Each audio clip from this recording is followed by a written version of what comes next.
One thing I want to say is it's been really nice, especially today, after yesterday's presentations, focusing a lot on sort of the technicalities of sauna building. It's been nice to get more into sort of the personal stories and hear people's experiences. I think Mikkel had a phrase, is it talk stories? Yeah, I'm enjoying that, and I hope to get more of that throughout the day and maybe after the summit. My name is Nell Waters. I'm the creator and founder of a project called Soak, an ecological urban bathhouse built from repurposed shipping containers. If that sounds weird, I'm going to show you a video that we produced as part of a crowdfunding campaign in December, because it can really fast track quickly what the project is about. And after the video, I'll say a little bit more about my about where the project is at and my thoughts on the revival of the American bathhouse culture for the 21st century. I'm Nell Waters, and that is my last name. Soak is an urban bathhouse for healthy hedonists built from repurposed shipping containers, and the purpose of our Kickstarter campaign is to raise money for a prototype to roll out in San Francisco in 2014. Having been in the alternative wellness industry for over 10 years, I really wanted to tackle something ambitiously and with a lot of creativity. The genesis for Soak is really an idea around creating something that I used to call the anti-spa. There's no green tea, you can hang out, be social, there are no silence gongs. So I often think of Soak as being a remake on the urban bathhouse experience for a generation of people who actually care about sustainability, which is what led me to contact Rebar. Rebar is concerned with the quality of life in public space. Probably the project that we're best known for is Parking Day. That project has grown into the Parklet program here in San Francisco and other cities. What they bring is a tremendous amount of experience, both in playful, adaptive ideas for a changing urban environment, but also in their long history of building connections with the city. Cities have a lot of vacant lots. It's a product of, the change that is always happening in cities. So there's always a place for Soak to be. We wanted to look at a structure that could activate one vacant lot and then move to the next one when that vacant lot disappeared. The shipping container material in some ways was the missing puzzle piece to an urban bathhouse, and it has a built-in flexibility, so the Soak business model is one that is actually very much tied in with the adaptive metropolis. Our challenge that we set out in developing this proof of concept prototype is we want to use absolutely the least amount of water possible, use the least amount of energy possible. We try and catch as much as we can from the sky.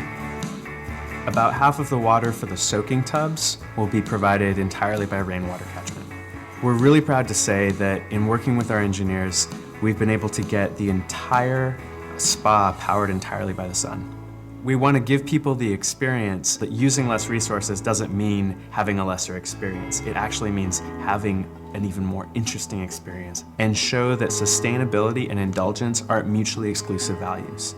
I think Soak has the opportunity to radically inform public perception that being social is integral to being healthy. Nell is a healthy hedonist. She was the first person I knew to use that term, and it perfectly described how she lives and also how a lot of people I know live. They care about being healthy, they care about themselves, but they also care about enjoying life. If we're successful with this Kickstarter campaign, it's going to allow us to execute the design, to work with actually a world-class engineering firm, and actually create a 2-box prototype. If you want to see the first ecological bathhouse open in San Francisco, please pledge to this campaign. Thanks, you guys. We really look forward to soaking with you when we open.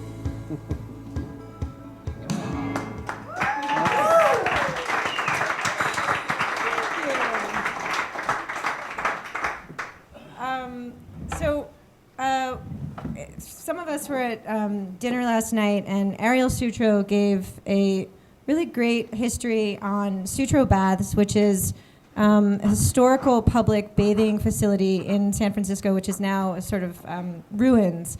And it's very much an inspiration for Soak in that it informed my idea about wanting to bring back what a lot of us, I think, over these last 2 days have been talking about, this idea of the American sort of the bathhouse, the sort of the public bathhouse. And I would say if the last century's iteration of the bathhouse was about scale and opulence, I think the next iteration is about the capacity to fit into a changing urban landscape, which looks like working with vacant sites, maybe working with unused parking lots, public and private, working with resources that are already available to us, like rainwater and solar panels, and not taxing municipalities' resources as much.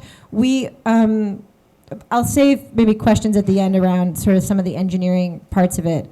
The one thing that is interesting about this project is it came from an idea of wanting to create an experience that I didn't see happening, which was to bring back that spirited connection in a way that day spas I felt had lost with a sort of over-concentration of services, and gyms and yoga studios weren't totally getting at. And the precedence for it, I think, is in the States anyway, this sort of the opulent public bathhouse. And the idea was, can we start there, and can we scale back? And what I've learned in the years of research, and I think a lot of people touched on it in the last couple of days, is that why do we go to the banya? Why do we go to the sweat lodge? Why do we go to a steam or a soak? I think there's something more than just getting hot. I think there's an inherent social custom there that we seek out, and that I would argue that the bathhouse is the sort of the original third place where people would go to gather and gossip, socialize, collect news, connect, that it provided a very meaningful community space tied in with wellness. As far as cargo texture goes, which is the shorthand for building into shipping containers, there's examples of this now all over the world. There are student housing projects in Johannesburg. There in San Francisco, we have a successful example of it over in Hayes Valley. There's another great example that's escaping me, a library in Indonesia. The point is that there's precedence for working with this building material as long as there's flexible space. And if 60% of the world population is moving to cities in the next 15 years, we will all need more accessible opportunities to clear our head and detox in a way that we can access quickly, that doesn't take up half a day of our time. So I would say that in that way, in terms of the direction of our culture with regards to sort of the work ethos, at least that I see in creative class cities, where people are very, very, very busy, something like an urban bathhouse that is accessible and quick to drop into is simpatico with that sort of lifestyle. And I would also just add, I don't think this is news for this crowd, but steam, water, heat, soaking, this is the last place of contemporary culture that we can be without screens that blink and devices that beep. And I think not even the bedroom actually escapes that. So in terms of finding more places for us to go, for all of the things that we've been tapping into over the last couple of days, the communal spirit of being with one another, the social aspect, the deep, deep felt experience of getting hot, the accessibility, that is what SOAK hopes to achieve. Now, as far as where the project is at now, our campaign did not reach its fundraising goal, but it did provide us with quite a lot of eyes on our project and a lot of interest across the country and over in London. So we have a few sites chosen in the city. We are raising money, and there are a few different models that we're looking at. Matt spoke earlier about the model around syncing up with healthcare initiatives, which is fantastic. There's an opportunity for corporate sponsorship where a SOAK bathhouse is located on an office campus and tied in with a corporate wellness program. As a native New Yorker and a dedicated local to San Francisco, I would say it's dear to me to have the SOAK pilot pop up in San Francisco. But the goal is we really see 20 soaks in 20 cities by 2020.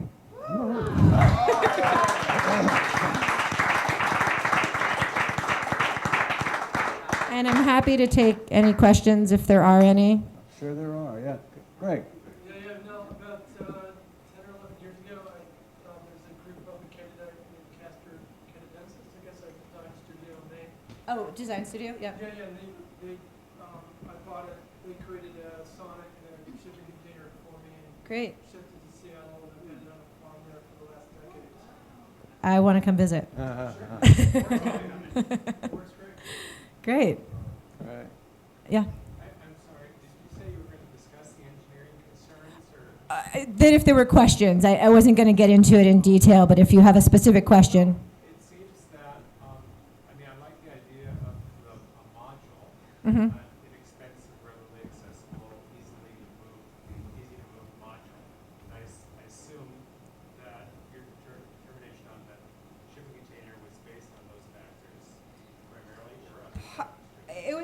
It was a combination of factors. It was in part, I think the first factor had more to do with an inexpensive infrastructure that we could test some of these systems with.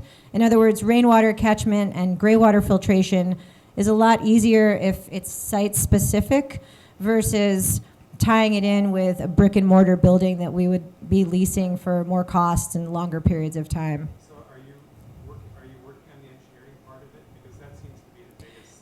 Yeah, we're working with a couple of great people over at Arup. And if you don't know Arup, they're currently working on the 2nd Avenue subway in New York, and they're world-class engineers. They've done a lot of pro bono work for the project, and they're on it. Yeah. What are the code issues that you have with these mobile units? Yeah. Right now,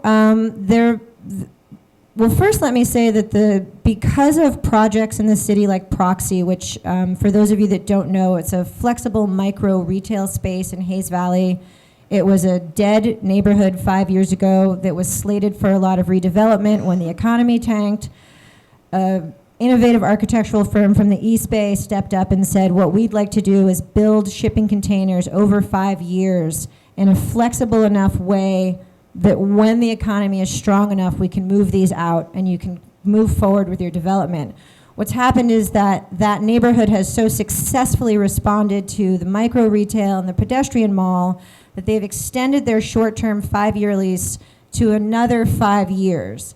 And it's, I would argue, one of the most desirable destinations for a sunny weekend in San Francisco. The reason I mention that is that those projects have done a lot to pave the path with the building of Department and Inspection for looking at shipping containers as viable building materials. The code, it does depend if you're applying for something interim use, which is time specific. In other words, we'll do this for 2 years or 5 years. And when that time ends, you are subject to another round of approval. In terms of health department codes, they treat it as they would any typical building. So there are no penalties because we're in a shipping container. Anyone else? In Europe, it is very popular. I was in Austria in a spa. And made out of shipping containers. Absolutely. Fantastic. I didn't know that in Austria. As we speak, I'm building one. Well, let's talk. Let's talk. You talk. Yeah. Do you have another question you back want- there? Do you have a question? Great. Can we put it near the ocean? Sure. That's why I'm doing it. Yeah. Yeah. So, You can The- get a container yeah. for $2,000. Yeah. Yeah. They're very inexpensive. So- In Long Beach, there are more containers available because they're stuck under the freeways. It's more expensive for a container ship to take the container back to China. That was a cost of Yeah, I've heard that. leaving here. Right. So Nell, I asked you this before. Yeah. Where does the sweat fit in this? Where's the sauna fit? Right. Well, there is a sauna. Unfortunately, the sauna doesn't show up so well in the video, but there is a sauna in the lower sort of container cabin. And one thing I'll say is Molly Reichert of Tono Sauna, wherever she is, the Airstream sauna from yesterday, we met because Blaine Merker, who is my good friend and lead designer on this project, is a colleague and friend of Molly's. And after Molly's presentation yesterday on sauna benches, ding, ding, ding, That's what I ding, ding, ding, I want her. Molly, Nell, and Blaine on soak. Good. We're good. We're good. Yeah. Cynthia. Just a little comment. I'm so touched by the idea that you're taking a shipping container that is floated across water and transforming it into something that now holds water. Oh, thank you. Yeah. And it's being done by a woman named Water. I think we have it's all connected. It's all Thank you connected. so much, Nell. Thank you.